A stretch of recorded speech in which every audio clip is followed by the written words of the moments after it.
What is going on, you guys? My name is Josh, and my wife Haley and I have a full-time YouTube and reselling business. This means we film ourselves going to places like garage sales, thrift stores, estate sales, pawn shops, wherever we can buy something super cheap, and then we try to flip that online for a profit. And in today's video, we're heading to a super cool Goodwill location called the Goodwill Bins, also known as the Goodwill Outlet or maybe the Goodwill Clearance Center. Everybody calls it something different these days, but unlike a normal Goodwill that has shelves and things are kind of organized and everything has a set price, this location is basically a big warehouse filled with surplus items and donations that haven't sold at regular Goodwill stores, and then they come here to be liquidated. So everything is going to be in a bunch of big cardboard boxes or maybe in some big long blue bins, and you take a little trash can or a bag or whatever you want and you dig through all the junk and you try to find the good stuff. And the best part about this location is that the prices are based on the weight of the item. So our location here in Lexington, South Carolina only charges $1.89 per pound. So if you find a really nice pair of shoes, you're probably going to pay like $3 or $4 for them. If you find an iPod or something like that, it's going to be much less than a pound, so you might pay 50 cents for it. So you can dig through all the junk hoping to find the good stuff that you can flip online for a profit. So that's going to be the goal for today's video. Definitely hit that like button, hit the subscribe button if you haven't already, and let's jump into it. All right. Yeah, everybody's taking off. This is hats. So good. Jeez Louise. Under Armour.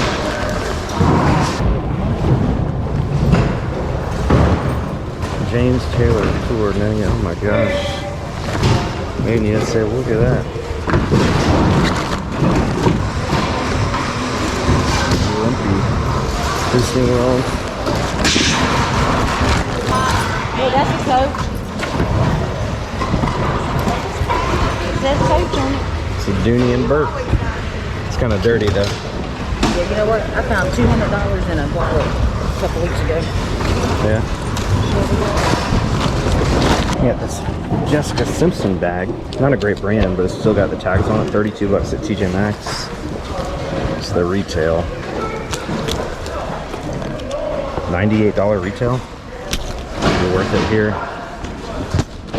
So, camera back here. Minolta X7A. It's gotta be worth something. I'd just get this and leave the lens. Looks good. Another something right here. 3.2 megapixels. If you look back there, there's a Sorel boot. I'm gonna try to reach it and find the match. Oh, look at there. There's the match. These are girls. In good condition. Should be an easy, what, 30, 40 bucks on those. Found a couple hats so far. I got this little Chick-fil-A team hat, little Callaway golf hat. And I found this little Buccaneers beanie. I just found this bag, Solo Stove. I think it's a carrying bag for that like metal portable stove or whatever. Still got the tags on it.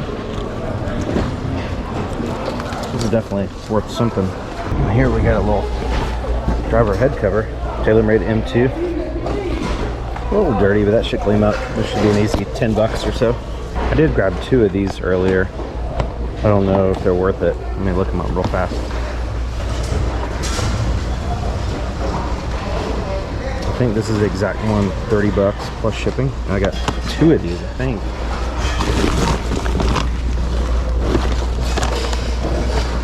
Both the same thing? Yeah. Golly.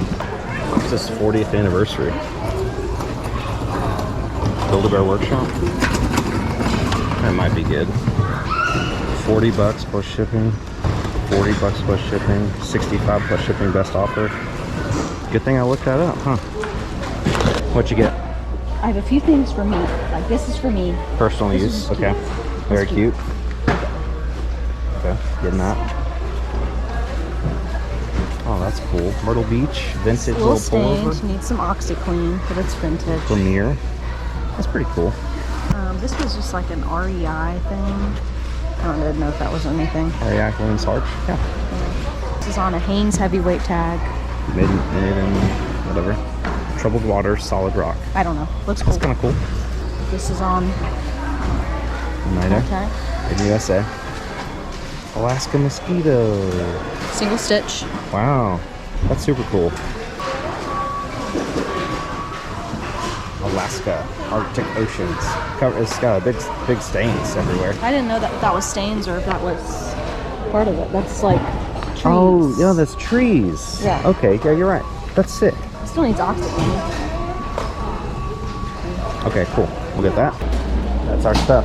What do you think it'll weigh? I'm really bad at that. You are really bad at that. So it's not half price today. It's $1.89 per pound. Thank you. And I think it's probably like 20, I'm gonna say like $38. $41.58. I was close. Thank you so much.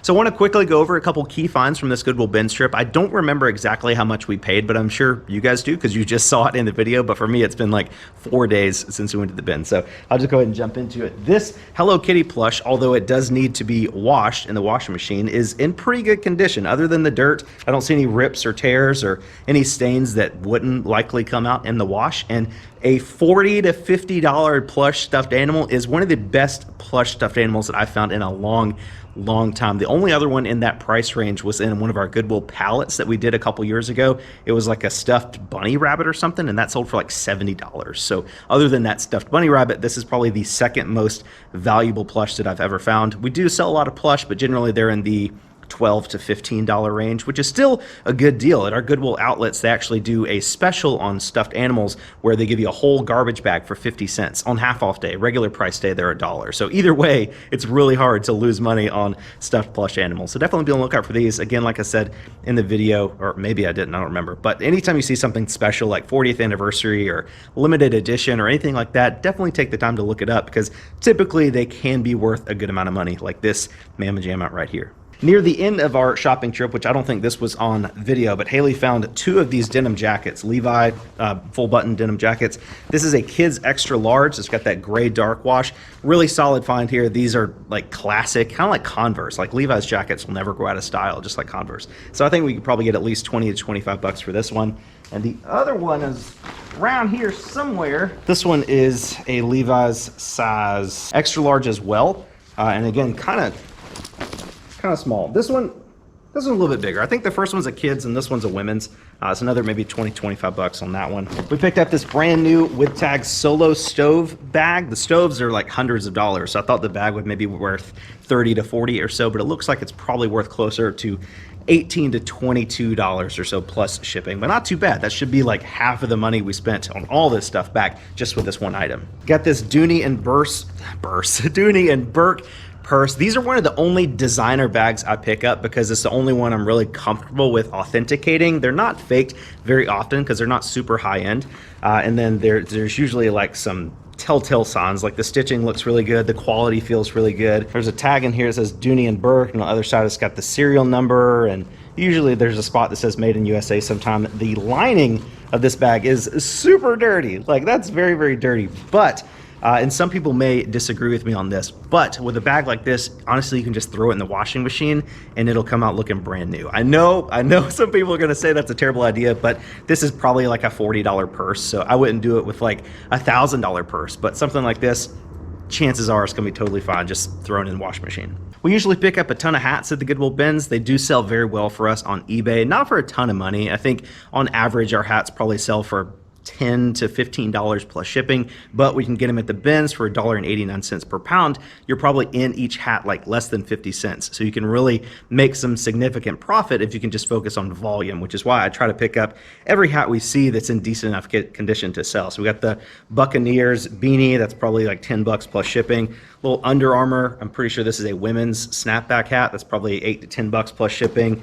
Callaway golf hat in really good condition, another 10 bucks right there. This is a vintage Tennessee Vols hat. It does need a little bit of cleaning, but if we can get this cleaned up with some Dawn dish soap, a little grout brush, and some elbow grease, this is probably like a $20 to $25 hat plus shipping. This is also a Tennessee Vols hat. I'm not sure if this one is, I think this I think this one is vintage. Anco, professional model, made in Bangladesh. That looks pretty old to me. So maybe another $15 to $18 on that one. Super cool Pokemon hat, 12 bucks or so. Then we got the Disney Grumpy hats, a little strap back action there. This is probably 14 plus shipping. And then the best hat find that we've found at the bins in a long time. I don't know the exact value on this, but I know it's really good. This is a James Taylor Tour 1998 snapback or strapback hat. This strapback? How does this? Oh, it's like you stick it in there. That's super cool. But yeah, really nice graphic on the front there. James Taylor, super popular musician, Tour 98. Anytime I find vintage stuff that has the date written on it, like in the graphic, that's super cool because some stuff you don't know if it's vintage unless you look at the tag. With this, you know it's vintage right on the front. So I think we could probably get at least $50 for this hat, 50 to 100 bucks, somewhere in there. I know that's like a big range, but it's just, I'm not super familiar with this exact hat, but I think anybody who's a James Taylor fan would be very willing to pay at least $50 plus shipping for this hat. We got these girls Sorel snow boots. It is getting into spring and summer, so it may take a while to sell these, but Sorel is a great brand of snow boots to be on the lookout for. Retail on these was probably like, I don't know, $60 to $80. So in this condition, I fully expect to get at least 30, 35 bucks plus shipping on these. I know Jessica Simpson isn't like a fantastic brand, like it's sold at TJ Maxx and stuff, obviously, but this is a new with tags purse that we got at the bins. Probably paid $3 for this, $3 to $4. Retail on this MSRP is 98 bucks. I figure there's got to be somebody out there that's willing to pay 20 bucks for this. I mean, somebody bought it at TJ Maxx for $32. So I think 20 bucks plus shipping on this is very reasonable, and we should be able to move this pretty quickly. This little Kavu bag I found, it does need a little bit of cleaning. We'll probably throw it in the washing machine with the Dooney and Burke purse. Kavu used to be really good. I remember we sold Kavus all the time for 30, 35, 40 bucks. If you have some of the rarer prints, those can still go for 40 to $50 or so. But this one in this condition, as long as it cleans up, I would expect 15 to 20 bucks tops plus shipping, but still not bad considering we paid $2 or $3 for it. Again, we got the two Dell toner cartridges. These were they're probably 1 pound altogether, maybe not even a pound. So let's say 75 cents a piece on these, and each one of these should sell for about $30 plus shipping. Haley told me she put something in my bag, but she didn't tell me what it was. And I think it's this. It's some vintage thing. It does say made in USA.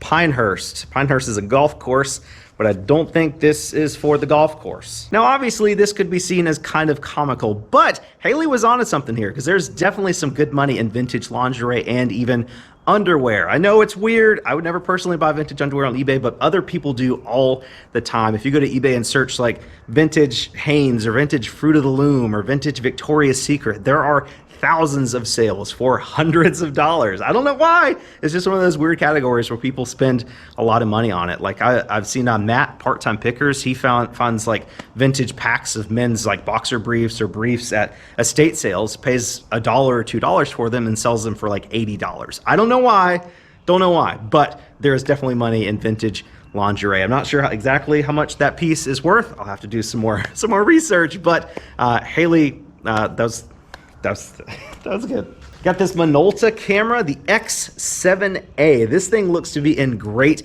condition. The lens isn't scratched or anything like that. This is actually a pretty solid brand of cameras, Minolta. You do want to make sure you look up the model numbers because not all models of Minolta cameras are worth money, but according to eBay sold comps, I should be able to get about $60 to $70 for this Badman Pajama as long as it does work. I've got to figure out where the batteries go and how to test it, but based on how it looks on the outside, I'm pretty confident this will work, and this will be one of our best pickups today. We probably paid, it's a little heavy, maybe like $5 for it, $4 to $5 for it, but turning $5 into 60 conservatively, that's pretty good. Pretty sure you guys saw all the clothes that Haley found, like all the vintage shirts we showed you in the video. Honestly, she was a little disappointed in everything that she found today, and it's just how it happens sometimes. We go thrifting, sometimes she finds the good stuff and I don't find anything. I find good stuff, she doesn't find anything. And other times, neither of us find anything. The day before we went to the Goodwill bins, we went thrifting as well, and we tried to go to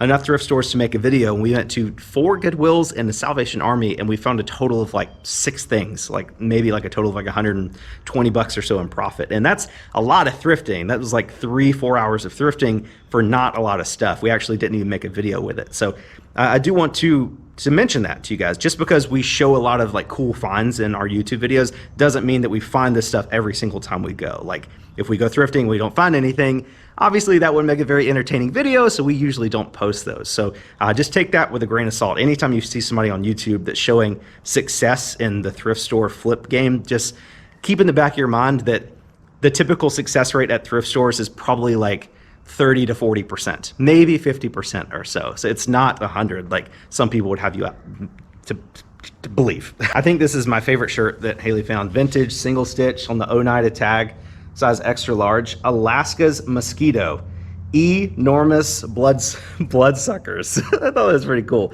And this looks like it might be glow in the dark material as well. Single stitch, super cool. We'll probably sell this on our next Whatnot auction. And I think that's pretty much it. If I remember correctly, I think it was like 20 something pounds. It was like $38, 38 or 40, I don't know. I'll put on the screen here what we spent in total at the Goodwill bins.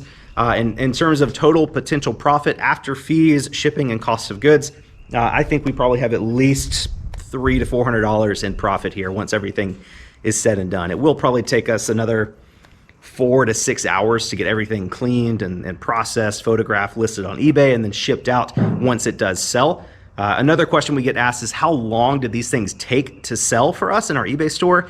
Some things sell super fast. Some things sell within 24 hours. Some things have been listed on our eBay store for over a year and still haven't sold. I would say on average, most of our items sell within 60 to 90 days. If something hasn't sold within 90 days, typically we either reprice it or retake the photos or try to figure out what's wrong with it. We try to focus our efforts in sourcing on things that will usually sell within 90 days. I'm on the other side of our warehouse over here, and Mose just saw some deer for the first time in his life. Mose, you're going too far. Hey, dummy, come back. You're out of your zone. There's a creek down there and it's got a bunch of mud in it, and I don't want him to get dirty. Probably thinks deer are dogs because, again, he's never seen a deer before. Mose, no, you are going way too far. Come on. I know, you just don't know what to do with yourself. You're so excited. If you guys notice over here, I started putting this mesh stuff, this gutter guard material over these drains, like a lot of you guys recommended in our last video, and it's awesome, right, Mose? We still got to clean up all the junk that the water like pushed down off our driveway, but I'm thinking these are definitely going to do the trick. I've done 3 sections so far, and I still have all these to go. Mose, you going to help me later on? No, because you don't have thumbs. I also want to show you guys the disc golf course. It's kind of hard to see from up here, but hole number 1 is down there in the black basket, right down there. Hole number 2 is back there in that back corner. And hole number 3 is over there, the red one that you can probably clearly see. And then we have 3 different tee boxes going to each one. I'm not going to walk you guys through the whole course, but it's coming together. It's coming together. We still got a few more logs over there we need to clean out, and there's a little section of brush down there, like briars and stuff I want to clean out. A couple trees that are like smaller trees that are in the way. But all things considered, we are coming along with the official Hairytornado disc golf course. The guy that came out with the bush hog and cleared the land a little bit said we should get goats back here to keep the vegetation down, because you can see there's just a little things left that you couldn't really get with the bush hog. He's like, yeah, you get a couple goats back here and they'll clean this out for you like constantly, like just keep it clean. And I'm kind of interested, but we have the disc golf course now, and I don't want to like one of the goats get hit by a disc, so maybe we'll figure it out. If any of you watching this video have goats, like you own goats, definitely drop a comment and let me know, like, are they cool? I don't know if you guys could see or not, but there's a disc golf basket over there, and I have 3 discs. I'm gonna try my very best to make one of these for today's video. I'm gonna try to go around that tree on the right side of the tree and come back. Spike hyzer it in. 3 attempts.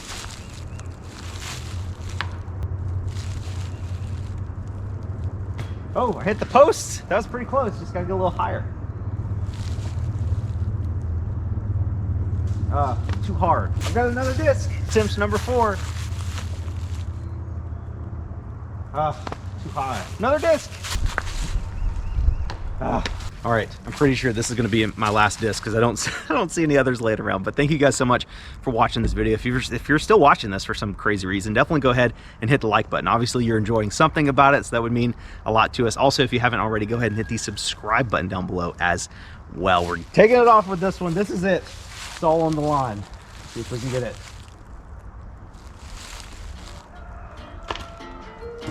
That was so anticlimactic. I'm so sorry. We didn't end on a better note. Thank you guys so much for watching. You're the best, and we'll catch you on the next one.